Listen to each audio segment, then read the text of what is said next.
So, basic modes of వెంటిలేషన్‌లో ఏంటి అంటే 3 types ఉంటాయండి. సో, అవి అసిస్ట్ కంట్రోల్‌లో, ఎస్ఐఎంవి అండ్ సీపాప్ ఆర్ పీఎస్‌వి మోడ్ అని అంటాము.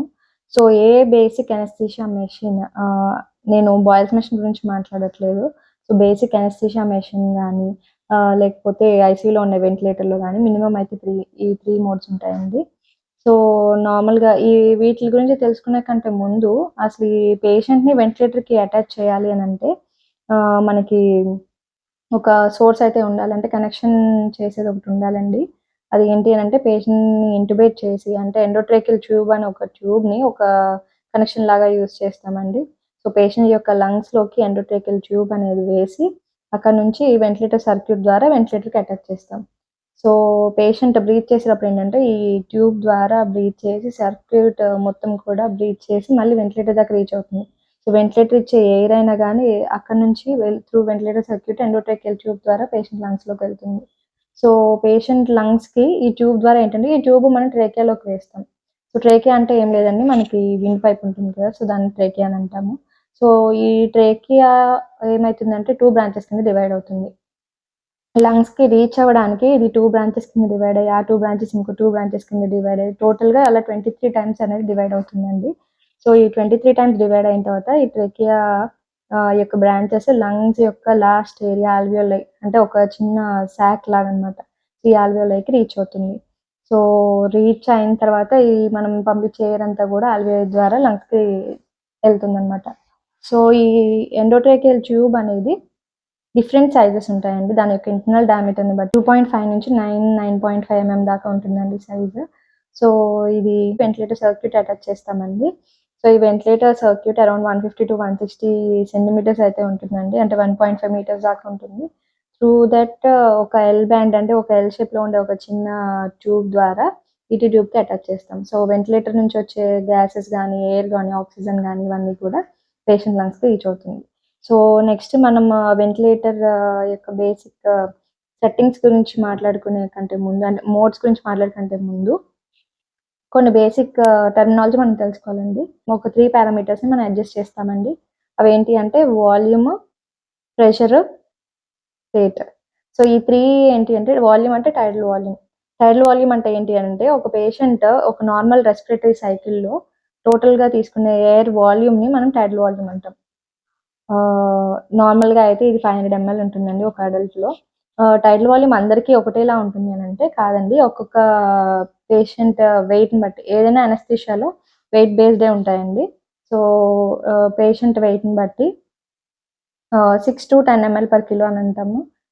యూజువల్లీ ఏంటి అనంటే ఎప్పుడు కూడా రేంజెస్‌లోనే ఉంటాయండి అనస్థీషియా డ్రగ్స్ అన్నీ గూడా. బట్ ఒక ఫిక్స్‌డ్ వాల్యూ ఒక నంబర్ అందరికి కాన్స్టెంట్‌గా తీసుకోవాలి కాబట్టి సో, 8 ఎంఎల్ పర్ కిలో కాన్స్టెంట్‌గా తీసుకుంటాం. ఫర్ ఎగ్జాంపుల్ ఒక 50 కిలోస్ పేషెంట్ ఉన్నారనుకోండి. 50 into 8 ML. So, around 400 ML ఆ పేషెంట్‌కి సెట్ చేయాల్సి ఉంటుంది. సో, అలానే ప్రెషర్. ప్రెషర్ అనంటే మనం 10 సెంటీమీటర్స్ ఆఫ్ వాటర్ యూజువల్లీ ప్రెషర్‌ని సెంటీమీటర్స్ ఆఫ్ వాటర్‌లోనే మెజర్ చేస్తామండి. సో, 10 సెంటీమీటర్స్ ఆఫ్ వాటర్‌తో మనం స్టార్ట్ చేసి 20 సెంటీమీటర్స్ ఆఫ్ వాటర్ దాకా కూడా అడ్జస్ట్ చేయొచ్చు. And then respiratory rate. మన నార్మల్ రెస్పిరేటరీ రేట్ ఎంత అనంటే 12-16 అని చెప్తాం. దీనికి కూడా ఒక రౌండ్ ఫిగర్ ఉండాలి కాబట్టి 12 లేదా 14 తీసుకుంటాం. మనం పెట్టే ఈ సెట్టింగ్స్ అన్నిటిలో గూడా ఏదో ఒకదాన్ని కాన్స్టెంట్‌గా ఉంచుతాం. సో, ఇప్పుడు ఒక పర్సన్‌కి మనం ఇంత టైడల్ వాల్యూమ్ ఖచ్చితంగా జనరేట్ అవ్వాలి. ఇంత టైడల్ వాల్యూమ్ డెలివర్ చేయాలి అనుకున్నాం అనుకోండి. అది ఫిక్స్‌డ్‌గా పెడతాం. సో, ఇంత జనరేట్ అవ్వాలి అనంటే దీన్ని కాన్స్టెంట్‌గా ఉంచడానికి ప్రెషర్, రెస్పిరేటరీ రేట్ ఇవి చేంజ్ అవుతూ ఉంటాయి. ఫర్ సపోజ్ ఇప్పుడు ఒక పేషెంట్‌కి 500 ఎంఎల్ టైడల్ వాల్యూమ్ మనం పంపించాలనుకున్నాం. సో, అంత జనరేట్ అవ్వట్లేదనుకోండి. ఒకవేళ టైడల్ వాల్యూమ్ తక్కువ అవుతుంది అని అనిపిస్తే ప్రెషర్ ఎక్కువ అవుతుంది. సో, ప్రెషర్ ఎక్కువయ్యి ఆ టైడల్ వాల్యూమ్‌ని పంపించేలాగా టైట్రేట్ అవుతుంది. సో, అలా టైడల్ వాల్యూమును, ప్రెషర్ ఇవన్నీ చేంజ్ అవుతూ ఉంటాయండి. మనం ఫిక్స్ చేసే దాన్ని బట్టి మన టైడల్ వాల్యూమ్ అనేది చేంజ్ అవుతూ ఉంటుంది. సో, ఇప్పుడు మనం బేసిక్ మోడ్స్‌లోకొస్తే గనక మనకి 3 మోడ్స్ అయితే ఉన్నాయండి. Assist control, SIMV and CPAP or PSV. Assist control మోడ్‌లో ఏంటి అనంటే మనకి 2 టైప్స్ ఉంటాయండి. Volume control, pressure control. So, volume కంట్రోల్‌లో ఏంటి అంటే మనం ముందు మాట్లాడుకున్నట్టే టైడల్ వాల్యూమ్‌ని కాన్స్టెంట్‌గా పెడతాం. సో, ఇంత టైడల్ వాల్యూమ్ జనరేట్ అవ్వాలి కాబట్టి ప్రెషర్ రేట్ చేంజ్ అవుతూ ఉంటాయి.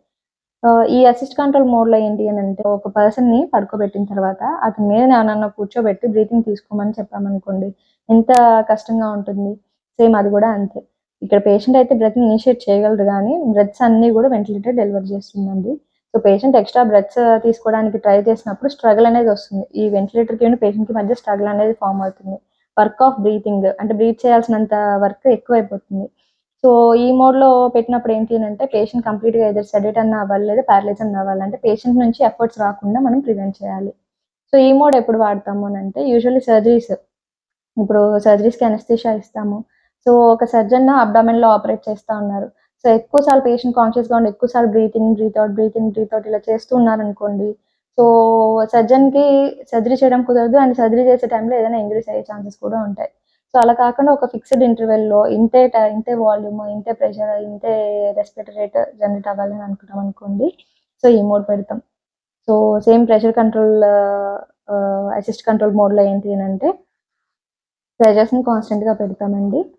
దాన్ని బట్టి టైర్ వాల్యూమ్ చేంజ్ అవుతూ ఉంటుంది. So usually pressure control assist control mode ఎక్కువగా యూజ్ చేయమండి. ఇది ఎప్పుడు యూజ్ చేస్తామంటే ఏదైనా లంగ్ పెథాలజీస్, ఏఆర్డిఎస్ అంటే రెస్పిరేటరీ ఫెయిల్యూర్ అని అంటాం, లంగ్ ఫెయిల్యూర్, లేదా ఏదైనా పర్సన్ ఆస్పిరేషన్ అయింది, లంగ్స్లో ఏదైనా పెథాలజీ ఉంది, లేకపోతే న్యూమోనియా ఉంది, అలాంటి వాటిలో ప్రెషర్ కంట్రోల్ మోడ్ ఎక్కువ యూజ్ చేస్తాం. సో నెక్స్ట్ ఏంటి అంటే ఎస్ఐఎంవి మోడ్. ఎస్ఐఎంవి మోడ్ ఏంటి అని అంటే ఇది కంప్లీట్లీ స్పాంటేనియస్ మోడ్ అని అంటే పేషెంటే బ్రీత్ చేస్తూ ఉంటారు. సో ఫర్ ఎగ్జాంపుల్ ఇప్పుడు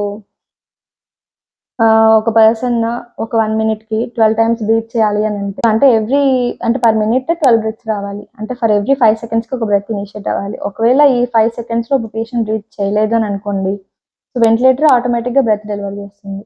సో ఈ ఎస్ఐఎంవి పేరులోనే ఉందండి, సింక్రొనైజ్డ్ అంటే పేషెంట్ బ్రీతింగ్‌తో పాటు సింక్రొనైజ్ అయ్యి ఇంటర్మిటెంట్ మధ్య మధ్యలో మ్యాండేటరీ అంటే ఎక్కడ అవసరమైతే అక్కడ వెంటిలేట్ చేస్తుంది. సో ఎస్ఐఎంవి మోడ్ అంటే పేషెంట్ బ్రీత్ చేయకపోతే వెంటిలేటర్ బ్రెత్ డెలివరీ చేస్తుంది, లేకపోతే పేషెంట్‌నే డెలివర్ చేయడానికి ఇది యాక్సెప్ట్ చేస్తుంది అన్నమాట వెంటిలేటర్. సో కంటిన్యూస్గా పేషెంట్ బ్రీత్ చేస్తూ ఉంటారు, మొత్తం అంతా కూడా వెంటిలేటర్ సపోర్ట్ చేస్తూ ఉంటుంది కానీ కంప్లీట్ టేక్ ఓవర్ అయితే ఉండదండి. సో ఎస్ఐఎంవి ఈజ్ కాన్షియస్ వెంటిలేషన్ అని అంటాం. అంటే పేషెంటే బ్రీత్ చేయగలరు, దీనికి సెడేషన్ కానీ ప్యారలైజేషన్ కానీ ఏం అవసరం లేదు. అంటే ఇది కంప్లీట్ స్పాంటేనియస్ మోడ్. దీన్ని మనం వీనింగ్ మోడ్ అని కూడా అంటాం. ఎందుకనంటే వాల్యూమ్ కంట్రోల్ మోడ్‌లోంచి పేషెంట్ అవేక్ చేయాలి అని అనుకున్నప్పుడు, అంటే అనస్థీషియా ఎఫెక్ట్ అయిపోయిన తర్వాత పేషెంట్ స్పాంటేనియస్ బ్రీత్ చేయనిచ్చేటప్పుడు మనం ఈ మోడ్ పెడతాం. అట్ ది సేమ్ టైమ్ ఐసీయూలో వెంటిలేటర్ నుంచి పేషెంట్‌ని రిమూవ్ చేయడానికి ఒక వీనింగ్ ప్రాసెస్ అంటే తగ్గిస్తామండి. మోడ్స్ మారుస్తూ ఉన్న ప్రాసెస్‌లో ఇది ఒక వీనింగ్ మోడ్ అని అంటాము. నెక్స్ట్ వచ్చేసి సీపాప్ మోడ్. పేషెంట్ కంటిన్యూస్‌గా బ్రీత్ చేస్తున్నారు, కాన్షియస్‌గా ఉన్నారు, అసలు వెంటిలేటర్ బ్రెత్తే అవసరం రాలేదు, పేషెంట్ ఇరిటబుల్ లేరు, స్పాంటేనియస్ బ్రెత్స్, టైడల్ వాల్యూమ్, ప్రెషర్ ఇవన్నీ కూడా రెగ్యులేట్ చేసుకోగలుగుతున్నారు అని అంటే మనం సీపాప్ మోడ్లో పెడతామండి. సో సీపాప్ అంటే కంటిన్యూస్ పాజిటివ్ ఎయిర్వే ప్రెషర్. ఇందులో ఏంటి అంటే ఓన్లీ ఒక ఎయిర్వే ప్రెషర్ మనం సపోర్ట్ చేస్తున్నాం, ప్రెషర్ సపోర్ట్ ఇస్తున్నాం అంతే పేషెంట్ బ్రీత్ చేయడానికి, అంతే తప్ప మనం వెంటిలేటర్ బ్రెత్స్ అయితే డెలివర్ చేయట్లేదండి. సో ఇది పేషెంట్ కాన్షియస్‌గా ఉన్నప్పుడు మాత్రమే మనం ఈ మోడ్ పెట్టగలం. అండ్ దీనిలో ఏంటి అంటే ఈ సీపాప్ మోడ్ యూజువల్లీ మనకి ఐసీయూ వెంటిలేటర్స్‌లో ఉంటుందండి. అనస్థీషియా వర్క్ స్టేషన్స్‌లో ఎప్పుడు కూడా ప్రెషర్ సపోర్ట్ వెంటిలేషన్ పీఎస్‌వి మోడే ఉంటుంది. ఈ పీఎస్‌వి మోడ్‌లో ఏంటి అని అంటే ఒకవేళ పేషెంట్ బ్రెత్ తీసుకోలేదనుకోండి, సీపాప్ మోడ్‌లో లాగానే ఉంటుంది, దానికి దీనికి డిఫరెన్స్ ఏమి ఉండదు.